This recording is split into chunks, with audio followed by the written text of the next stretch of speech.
what was the hardest layer to share publicly, and what surprised you the most about the response?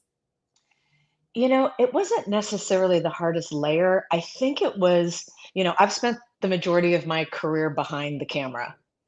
And what I love is, supporting and propping others' voices. It's just my natural inclination.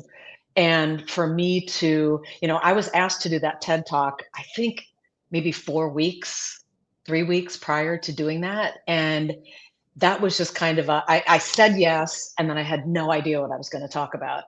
And I just looked inside and said, what's my most authentic self? What can I share? And how can I challenge myself too? And so I thought, some people think I'm a woman of a certain age, which I am. I'm 65. And it was 21 days before I turned 65. And I just wanted women to know that don't allow yourself to be judged by your age or what you look like. Celebrate all that we are and who we are. And so that's where I just kind of landed. And it felt really good. Yeah, absolutely. I was listening to some audience members, and they were saying that you were so authentic, and you weren't all dolled up or anything. You weren't in fancy clothes. You were just there as your authentic self, as if you were meeting someone for lunch or just finished a jog and then, up on stage. And that was so refreshing, and just talking about what each line meant. And, that is so powerful because our faces do tell a story. And I'm so Yeah. impressed with the star of Baywatch.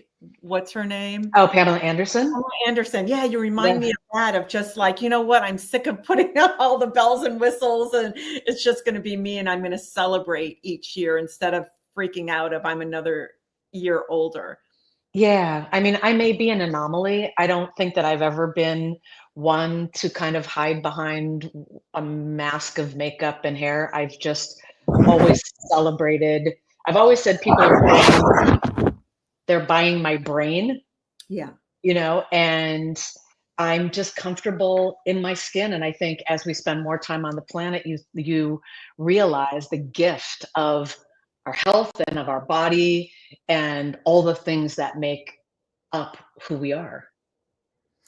Yeah, but your life took you on a journey that so many people now are dreaming of, and so many tried and failed, and so many are in the process.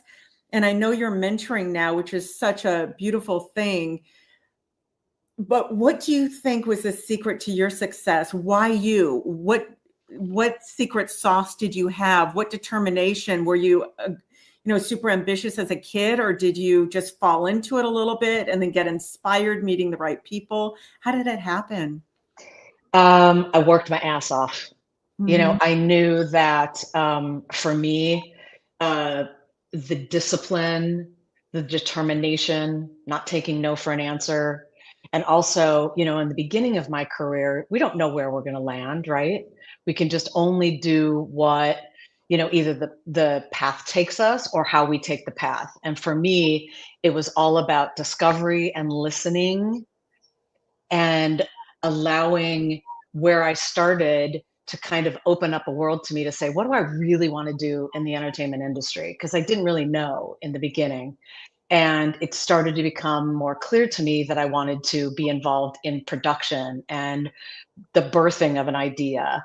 And so I did everything that I could to learn that part of the business and find people that I could, that I trusted to pick their brains, to ask all what I thought were the important questions. And then I just went in and did it. I mean, I learned how to produce as a producer. And yes, there were 20-hour days, there were 17-hour days for many and many years, but I loved what I did and I love what I do and I'm passionate about what I do. So it's my life, it's not my job.